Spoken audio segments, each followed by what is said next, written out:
Bon, dans notre groupe, on en arrivait souvent à déconner pas mal en fait. Donc on faisait plein de critiques, mais vraiment non constructives sur le travail, c'est-à-dire qu'on partait, on faisait des blagues.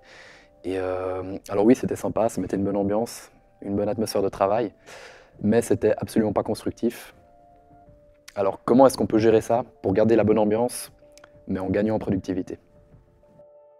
Ouais, moi, ce qui m'est arrivé deux, trois fois en réunion, c'est qu'il y en ait un qui était fatigué ou malade, ou je sais pas, ou juste un peu énervé, qui commence à troller un peu, à parler de trucs et d'autres, à commencer à parler avec le voisin, presque sortir son ordi puis regarder des vidéos ou des choses comme ça.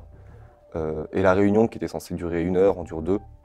On perd énormément de temps. Puis c'est même pas que ça met une bonne ambiance parce qu'il fait des blagues ou quoi, c'est juste qu'il est fatigué et il travaille plus.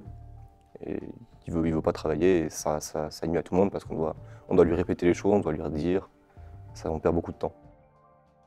Alors, comment faire en sorte qu'une réunion qui était partie sur des bonnes bases et qui commence à partir un peu en cacahuète, soit parce que tout le monde se met à rigoler et qu'on n'arrive plus à travailler, soit parce qu'il y en a un qui est en train d'être un peu largué d'empêcher les autres d'avancer, comment faire qu'une réunion comme ça, qu'on arrive à rattraper le coup? Bon, en fait, il n'y a pas de magie. Le cerveau humain, il est fait pour avoir un focus attentionnel qui va durer peut-être, allez, une demi-heure, 40 minutes dans le meilleur des cas, mais certainement pas 2 heures. Donc, la première recommandation toute simple, c'est faites des pauses. Si vous sentez que tout le monde se met à déconner, à rigoler et qu'on va pas réussir à rattraper le coup, le mieux c'est de dire ok, 5 minutes de pause, on va boire un café, on va se raconter nos blagues dehors, on va fumer une cigarette. Et puis après, simple fait d'aller dehors, de respirer un peu d'air frais, ça va vraiment aider tout le monde à se reconcentrer en revenant. De manière plus générale, ne prévoyez pas des réunions fleuves de 4, 5, 6 heures, ça sert à rien. Une plage de réunion, c'est quoi? C'est 1 heure, c'est peut-être maximum 2 heures en ayant fait une bonne pause au milieu, mais voilà. Pour rester productif, efficace, ça sert à rien de faire des réunions à rallonge. Malgré tout, quelques éléments aussi qui peuvent être utiles.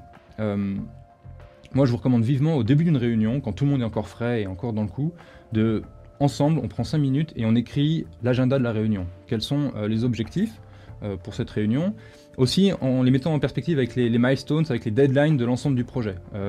À quelle distance on se retrouve de la prochaine milestone, et pour ça, qu'est-ce qu'il faut qu'on avance, sur quoi il faut qu'on avance aujourd'hui pendant cette réunion.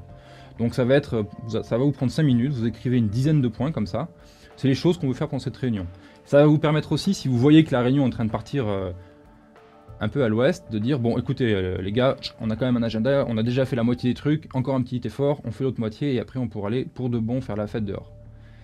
Et puis l'autre truc qui peut être utile, surtout dans le cas où il y a un copain qui est un peu largué et qui n'arrive plus à trop à se raccrocher, c'est de pas hésiter au fur et à mesure des réunions de prendre quelques notes, donc d'essayer de composer un compte rendu de la réunion. Alors pas avec tous les détails, certains détails si vous voulez, mais pas avec tous les détails, mais au moins avec les sujets qui ont été abordés et puis surtout les décisions qui ont été prises.